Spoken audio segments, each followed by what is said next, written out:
Because we're downtown, and one of the things that we've been talking about, and I hear on a regular basis, is we've seen an increase in the last 6 to 7, maybe 8 months downtown of individuals, public intoxication, public drug use, individuals who are demonstrating mental illness symptoms publicly, and there is a stage where we've laid the groundwork. So we did it, or the groundwork. We did this with Healthy Brantford. So we put in a lot of factors that are put in place, and we're looking emergency room and mental health improvements, even in capital works.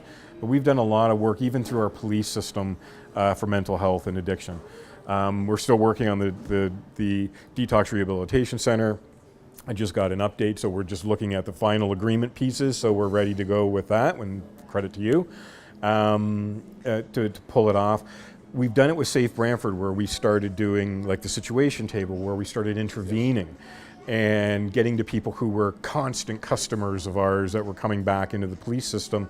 And okay, well, let's get to the root of the matter. So let's deal with the addiction. Let's deal with the mental illness directly. And we've helped 572 people since the situation table is opened up. And then Graduate Brantford was one of the things that we identified as we have a lower than average attainment from deindustrialization, but we wanted to get a lifetime of learning. So we want to start role modeling from babies and putting funding into those programs through grade school and into high school, so we see that.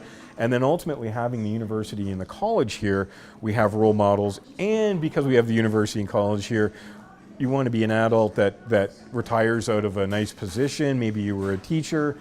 You can go teach in those programs, but you can also go back to those programs and learn.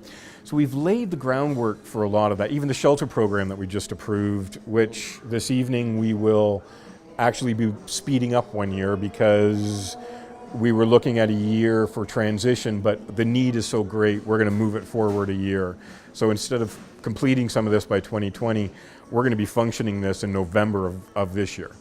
So it's going to be a very different approach to what we want to do, because we want to deal with the homeless issue, get people moving forward there. So let me interject on that one, because I think you're right, we need to talk about that part.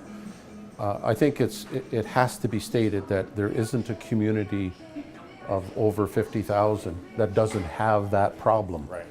So we need to not aim our lasers at people individually and say, you've got a major problem here, why is that guy drunk on the street? Right. We've got to acknowledge that addiction and all of the other issues that these individuals are dealing with is a disease more than it is a lifestyle. Right. That's number one. Number two, it's not just Brantford.